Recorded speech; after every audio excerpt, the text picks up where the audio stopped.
ఇక్కడ కన్ఫ్యూజన్ కనిపిస్తుంది. అంటే పేదల కోసం ఏదైతే ఇచ్చిన అసైన్మెంట్ భూములకు సంబంధించి ఏదైతే పట్టా ఇప్పుడు ప్రభుత్వం తీసుకునే నిర్ణయాలు కావచ్చు ఇవన్నీ, కానీ పేదల కోసం ఇచ్చిన ఇల్లును వాళ్ళు పెద్దోళ్ళ చేతుల్లోకి వెళ్ళిపోవడం, ఇప్పుడు వాటిని మన పట్టాలుగా మార్చడం, అంటే మనం అనుకున్నది ఒకటి జరిగేది ఒకటి. సో ఈ క్రమంలో దీన్ని ఏ విధంగా పరిష్కరించవచ్చు, అందరికీ న్యాయం జరిగేటట్టు ఏ విధంగా చేయొచ్చు? శరత్ గారు, రెండు భిన్నమైన వాదనలు ఉన్నాయి. ఒక బలమైన వాదన ఏంటంటే ఈ చట్టం ఇట్లా ఉండాల్సిందే, అసైన్మెంట్ భూములని అమ్ముకునే అవకాశం కల్పిస్తే ఇప్పుడున్న ఆ కాస్త పేదల దగ్గర ఉన్న భూమి కూడా ఇంకా మిగలదు. ఈ రోజున మీరు భూమి ఎవరి చేతిలో ఉందని చూస్తే ఈ అసైన్మెంట్ భూమి ఎక్కువగా ఎస్సీ ఎస్టీల దగ్గరే ఎక్కువ భూమి ఉంది, కొన్ని బీసీ కులాల దగ్గర ఈ భూమి ఉంది. ఒక పక్కన అధ్యయనాలు ఏం చెప్తున్నాయంటే ఎస్సీ ఎస్టీల దగ్గర ఉన్న భూమి ఏటేటా తగ్గుతూ వస్తుంది అనేది. నేను చెప్తున్న మాట కాదు, 2007లో కోనే రంగారావు కమిటీ అదే మాట చెప్పింది. 2015లో సోషియో ఎకనామిక్ క్యాస్ట్ సెన్సస్ అని కేంద్ర ప్రభుత్వ నివేదిక స్టాటిస్టికల్ ఇన్ఫర్మేషన్లో కూడా ఏం కనపడుతుంది అంటే కింద ఉన్న వర్గాల దగ్గర భూమి పోతుంది, వాళ్ళకు ఉన్నదే తక్కువ భూమి. ఇలాంటి నేపథ్యంలో కనీసం ఈ పిఓటి చట్టం ఉంది కాబట్టి ఆ మాత్రం అసైన్మెంట్ భూమి అయినా వాళ్ళ చేతుల్లో నిలబడి ఉంది కాబట్టి ఎట్టి పరిస్థితుల్లో దీన్ని అమ్మే అవకాశం ఇవ్వకూడదు అనేది ఒక బలమైన వాదన. ఇక రెండవది, పేద కుటుంబాల విషయానికి వచ్చినట్లయితే ఇప్పటికీ చట్ట సవరణ ఆల్రెడీ అయిపోయింది.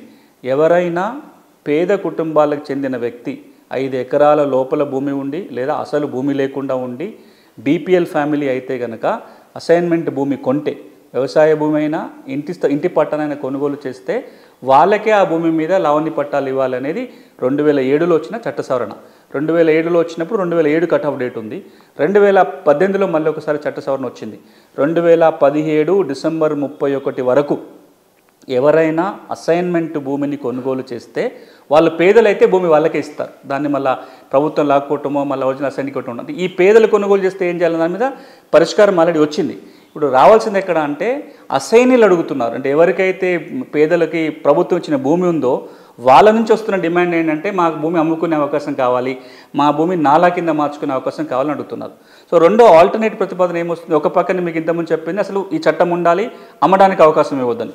మరొక వైపున భిన్నమైన వాదన ఏంటంటే లేదు, అమ్మడానికి హక్కులు ఇస్తేనే పేదలకు ఉపయోగపడుతుంది, 4 రూపాయల లాభం వస్తుంది, ఆదాయం పెంచుకోవడానికి కానీ ప్లాట్లు చేసుకొని అమ్ముకోవడానికి కానీ అవకాశం వస్తుంది ఇంకొక వాదన. నేను మూడో వాదన కూడా చెప్పాను, కోనే రంగారావు కమిటీ చెప్పిన వాదన, ఫండ్ క్రియేట్ చేయండి, ప్రభుత్వం భూమి కొనండి అన్నారు. ఈ మధ్యకాలంలో ఒక 4వ వాదన వింటున్నాం. అదేంటంటే మీరు అమ్మడానికి అవకాశం ఇవ్వద్దు కానీ దాన్ని నాలాగా మార్చుకునే అవకాశం, నాన్ అగ్రికల్చర్గా వాడుకునే, కానీ వాళ్ళ చేతిలో ఉంటుంది, నాన్ అగ్రికల్చర్ వాడుకునే అవకాశం ఇవ్వాలి అని, లేదా వాళ్ళు లీజుకి ఇచ్చుకునే అవకాశం కొన్ని సందర్భాలలో. ఇప్పుడు ఫర్ ఎగ్జాంపుల్ మొన్న ఒక 10 ఏళ్ల కింద ఆంధ్రప్రదేశ్లో, 8-9 ఏళ్ల కింద ఆంధ్రప్రదేశ్ రాష్ట్రంలో అసైన్మెంట్ భూములని విండ్ మిల్స్ ఏర్పాటు చేయడానికి లీజుకి ఇచ్చే అవకాశం కల్పించారు. అట్లా ఏదన్నా ఒక కొన్ని పర్పస్ల కోసం లీజుకి ఇచ్చే అవకాశం ఇవ్వాలని ఇంకో వాదన.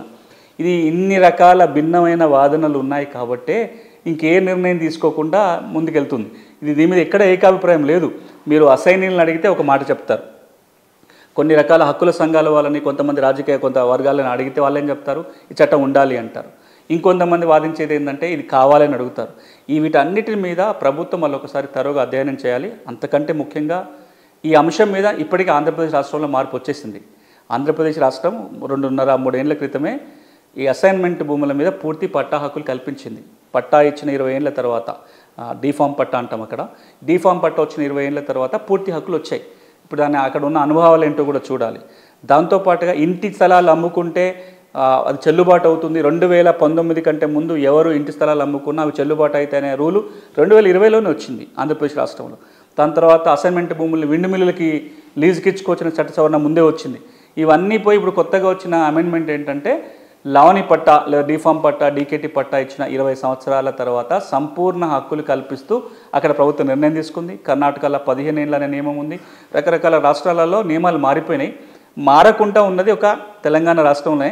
కానీ మనం ఏ మార్పు చేసినా, అంటే ఈ రూల్ కొనసాగించినా, మార్పు చేసినా మళ్ళీ నష్టపరిచేదిలాగా ఉండకూడదు. దానికోసం ఆలోచన చేయాల్సి ఉంటుంది.